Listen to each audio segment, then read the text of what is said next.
अस्सलाम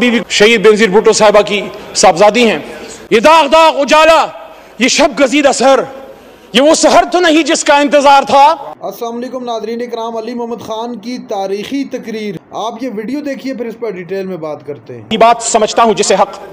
मेरे दोस्तों और मेरे भाइयों, आज से 2 साल पहले 9 अप्रैल की रात, जब आप मेरे बहुत से बहन भाई जो वहां बैठे हैं, आप यहां विराजमान थे और मैं हुकूमती बेंचेस पे पीछे शेख साहब के यहां मैं बैठा हुआ था, जो मेरी कुर्सी थी, और मेरे सामने मेरे लीडर की कुर्सी खाली थी।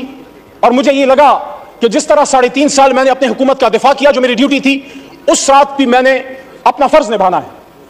मुझे बहुत से लोगों ने पूछा बाद में पूरे पाकिस्तान में जब मैं गया हूं कि आपको इस तरफ बैठे लोगों से डर नहीं लगा? वो 170 172 थे। मैंने कहा नहीं, सियासी इख्तिलाफ था, लेकिन वो मैं उनको अपना जाती दुश्मन नहीं समझता था। तो आज जो मैं ये बात करना चाह रहा हूं वो ये है कि जब पिछले 2 साल की तरफ मैं मुड़ के देखता हूं, मुझे वही कहानी रेप्लिकेट होती नजर आती है जो आज से 50 साल पहले इस ऐवान के एक मुंतखब कायद ऐवान को जब फांसी के तख्तेदार पर लटकाया गया। पाकिस्तान तो नहीं बदला, फर्क सिर्फ यह है कि कभी हथकड़ी डाल के नवाज शरीफ की तरह जहाज में बैठा के मुल्क से दरबदर कर दो, कभी बेनजीर भुट्टो की तरह, शहीद की तरह। बाप फांसी पे चढ़ चुका है, बेटी को पाकिस्तान में रहने की इजाजत नहीं, मां समेत उसको मुल्क से दरबदर कर दिया गया, जो वो पता नहीं 17, 18 या 20 साल की होगी, मुझे नहीं पता, but she was young and unmarried at that time. वापस आती है, फिर दरबदर की जाती है, and she was forced to go to exile once again, and her life ended in Liaquat Bagh, where she was martyred on 27 December 2007। वही लियाकत बाग जो एक और लीडर हमारा कायद आजम का दायां हाथ खा चुका है। रावलपिंडी, जहां से पाकिस्तान को मजबूत होना था, मजबूत होना है और मजबूत होगा, उसी रावलपिंडी में लियाकत अली खान शहीद हुआ। वही लियाकत अली खान जो मुझे एजाज हासिल है, मेरा दादा पीर मोहम्मद खान उसका कायद आजम का एक अदना कारकुन था। लियाकत अली खान साहब तहरीक पाकिस्तान में मेरे गांव। तो जब हम भी पाकिस्तान बनाने वाले हैं, आप भी पाकिस्तान बनाने वाले हैं, तो फिर बार बार क्यों हमें ये कहने की जरूरत पड़ती है कि निसार में तेरी गलियों के वतन जहां चली है रस्म के कोई नसर उठा के चले, जो कोई चाहने वाला तवाफ को निकले, नजर चुरा के चले, जिस्म जा बचा के चले। मेरे भाई तार और छोटा भाई बैठा है, मैं एहतराम करता हूं आपकी जमात की सियासी लीडरशिप की जदोजहद का जो अगर उन्होंने की है, लेकिन जहां हम इस बात को कंडेम करते हैं कि जब एक ताले आजमा परवेज मुशर्रफ ने एक मुंतखब वज़ीर आज़म जिससे हमें लाख इख्तिलाफ है, कभी मैं मुस्लिम लीग नून का ना वोटर रहा हूं, ना सपोर्टर हूं, ना कारकुन रहा हूं, लेकिन हथकड़ी डाल के जब मुल्क बदर किया गया तो फिर आपसे भी एक्सपेक्टेशन है कि आपका भी लाख इख्तिलाफ होगा। लेकिन जब आप यहां तशरीफ फरमा थे, यही शहबाज शरीफ साहब कायद हिज़्ब इख्तिलाफ की कुर्सी पे होते थे, सामने असद भाई जो मेरी शमूलियत मेरे इनके हाथ में हुई, हमने तहरीक इंसाफ में जब शमूलियत की, मैं जब बाकायदा शामिल हुआ, असद कैसर साहब 2011 में आए, हमें शामिल किया, उसी कुर्सी पर बैठे होते थे। 1996 में मेरे खानदान ने, जब चिराग निशान था, इमरान खान का बल्ला नहीं था, तब मेरे खानदान ने वोट किया है। लेकिन वहां उस कुर्सी पे जो आदमी बैठा होता था, इमरान खान, वो चाहे आप उसको पसंद ना करें, आपको पसंद ना आए, लेकिन कायदे ऐवान तो था, उसको इसी पाकिस्तान में वजीराबाद में गोलियां मारेगी, 4 गोलियां खा के वो बैठा है अडियाला जेल में। क्या अडियाला गुंटानामो वे है जनाब स्पीकर साहब, डिप्टी स्पीकर साहब? वहां पाकिस्तान का आईन नाफिज अमल नहीं। आज भी हम अपने लीडर से नहीं मिल सकते। देखिए जनाब डिप्टी स्पीकर साहब, अगर हम समझते हैं कि पाकिस्तान को ठीक होना है तो फिर हम लोगों ने फैसले करने। हमें कोई ब्रोकर, कोई डीलर, कोई शख्स हमें नहीं चाहिए जहां आपस में बैठाए। जब हम अपनी लड़ाई यहां से बाहर लेके जाएंगे, फिर सुप्रीम कोर्ट भी अमल में आएगी और फिर पिंडी और पारा बहुत सी जगह और अमल में आएंगी। मेरी आपसे दरखास्त है, स्पीकर की कुर्सी इनिशिएटिव ले। हमारा सबसे पहला नुक्ता जनाब इमरान खान साहब और 80 रन की रहाई है। पॉलिटिकल केसेस हैं, वो शख्स जो वजीर आजम था, अचानक उस पर कैसे 150-200 केसेस बन गए। He's a political prisoner, he's a prisoner of conscience, and I'm not defending whatever atrocities have been done to you in the past. अगर हम उस पे जाएंगे तो फिर बात हल नहीं होगी। यहाँ इजाजुल हक साहब भी मौजूद हैं, उनसे एहतराम का रिश्ता है, लेकिन जो हुआ माजी में वो ठीक तो नहीं था। अगर हम यहां अपने कर्बनाक और दर्दनाक माजी पे शर्मिंदा नहीं होंगे, सच नहीं बोलेंगे, मुल्क नहीं जाएगा आगे। जिसने माजी में गलत किया हम तो नहीं थे, हम अपने पुरखों की अच्छी बातों को याद करते हैं, गलत बातों को डिफेंड हम ना करें।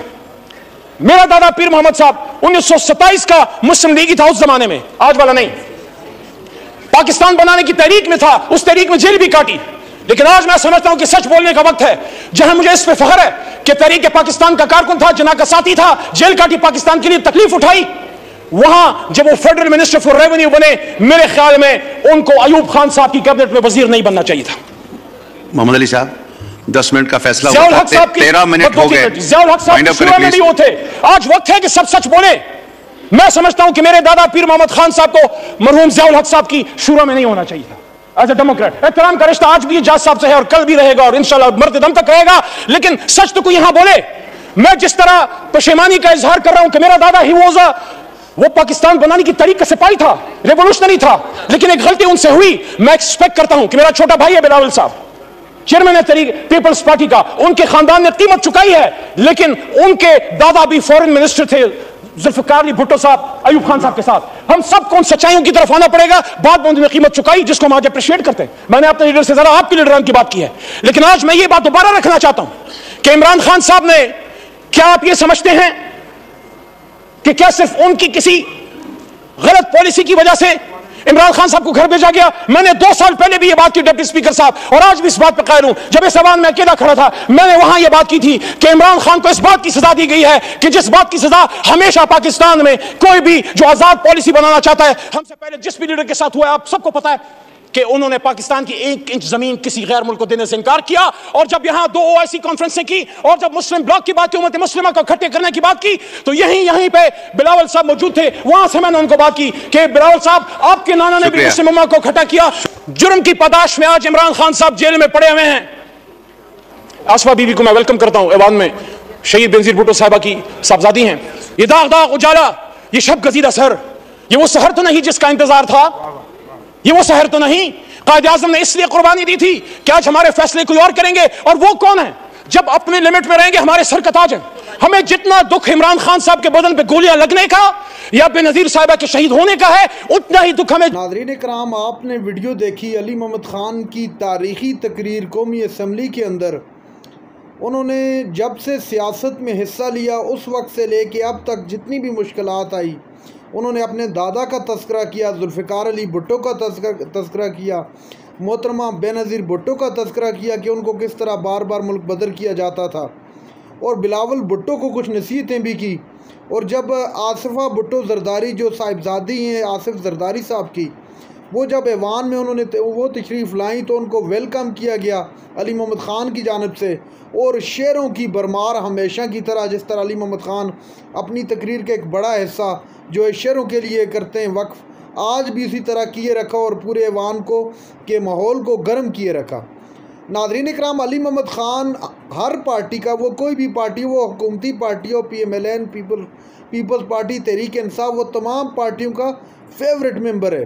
آپ کو یاد ہوگا جب پاکستان تحریک انصاف کی حکومت ختم ہوئی تو انہوں نے جب تقریر کی تو اسپیکر نیشنل اسمبلی اس وقت جو تھے وہ ایاز صادق صاحب تھے. انہوں نے کہا کہ most favourite member of both side, دونوں سائڈوں کا جو ہے بہترین ممبر جو ہے وہ علی محمد خان ہے. ناظرین اکرام, یہ تھی آج کی ہماری ویڈیو. چینل پر جو نئے چینل کو سبسکرائب کر لیں. اگلی ویڈیو تک کے لیے اللہ حافظ.